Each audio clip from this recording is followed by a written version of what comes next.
वाराणसी में आज कैबिनेट मंत्री ओम प्रकाश राजभर पहुंचे। बता दें आपको कि इस दौरान सर्किट हाउस में सबसे पहले कैबिनेट मंत्री का उनके कार्यकर्ताओं के द्वारा स्वागत किया गया। इस दौरान कैबिनेट मंत्री ओम प्रकाश राजभर ने कई बयान दिए, जिस पर संजय निषाद के आरोपों से वो किनारा करते हुए दिखाई दिए। साथ ही एनडीए में अलग थलग पड़े संजय निषाद पर भी उन्होंने बोलने से कतराया। साथ ही एनडीए में सब ठीक है और हम मजबूती के साथ खड़े हैं, ऐसा उन्होंने बयान दिया। मीडिया से कई मुद्दों पर उन्होंने बात की है और अपनी बातों को रखा। देखिए, मिल्कीपुर चुनाव एनडीए गठबंधन का प्रत्याशी 100% जीतेगा। कितनों कोई चिल्लाई, अंत में एनडीए गठबंधन का प्रत्याशी जीत के लखनऊ जाए। मंत्री जी, आप राजभर समाज से आते भी हैं और कैबिनेट मंत्री भी हैं। आपके समाज का जो आरक्षण की बात है, वो कितना काम आगे बढ़ा उसके लिए? उस पर प्रगति है, बस इतना उम्मीद रखिए, काम चल रहा है। कुंभ मेले का आयोजन हो रहा है और एक तरफ ये भी आप कहते हैं कि हमारे समाज के लोग कांवड़ छोड़ने के लिए नहीं है, तो इस बार के जो कुंभ मेले में क्या आह्वान करेंगे कि आपके समाज के लोग सिर्फ यही जाकर कुंभ में सिर्फ नहाएं? आप जाएंगे कि नहीं, पहले ही बताइए। हम आप लोगों को भी निमंत्रण देते हैं, चलिए कुंभ नहा लीजिए। 12 साल के बाद लग रहा है।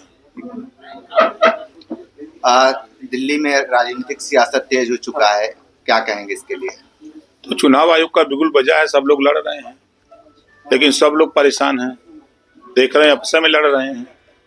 कांग्रेस आम आदमी पार्टी से लड़ रही है, सपा कांग्रेस से लड़ रही है, सब आपस में लड़ रहे हैं। यहाँ एनडीए गठबंधन में कोई लड़ाई नहीं है। बिहार में लगातार अफवाह फैला रहे हैं, क्या कहेंगे इसके लिए? क्योंकि संगठन का विस्तार, हम लोग 20 साल से वहां लगे हैं, काम कर रहे हैं। आने वाले चुनाव में चुनाव की तैयारी हो रही है। नेताजी, इस बार दिल्ली में बीजेपी का सूखा खत्म होगा कि नहीं?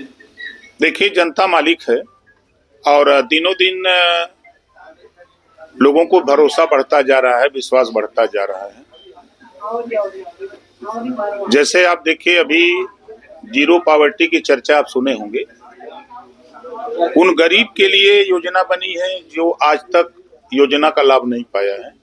उसको छत देने के लिए, फ्री शिक्षा देने के लिए, शौचालय, उसको रास्ता, उसको आयुष्मान कार्ड, राशन कार्ड, सारी सुविधा एक साथ उसको देने के लिए 1 साल का समय निर्धारित किया गया है। तो सरकार का ध्यान वहाँ है जो गरीब, कमजोर, वंचित, शोषित, पिछड़े, दलित, अल्पसंख्यक हैं, उनकी तरफ। आजादी के बाद पहली बार 51 बच्चे मुसलमानों के, जो लोग कहते हैं कि बीजेपी मुसलमानों के विरोधी है, 51 बच्चे आईएएस पास किए हैं पहली बार। ये वोट देते हैं कांग्रेस को, सपा को, बसपा को दिया, लेकिन किसी ने ऐसा नहीं किया। लेकिन बीजेपी की सरकार में, एनडीए गठबंधन की सरकार में 51 बच्चे आईएएस पास किए हैं। आज मुसलमान शिक्षा की तरफ उन बच्चे मूव किए हुए हैं।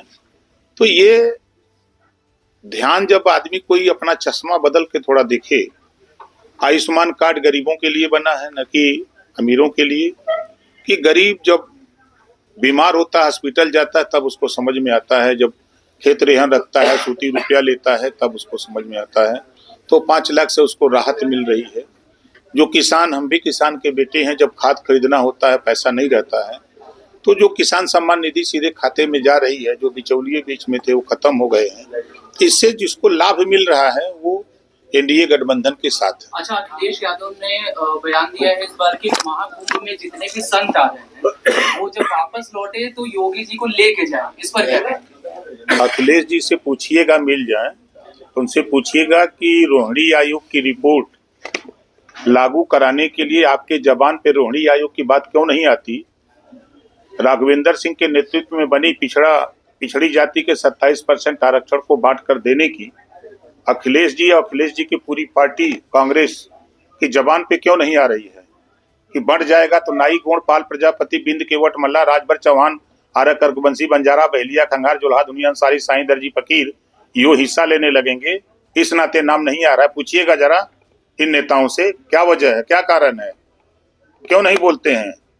अगर उनको योगी दिखाई दे रहा है तो रोहिणी आयोग क्यों नहीं दिखाई देता है?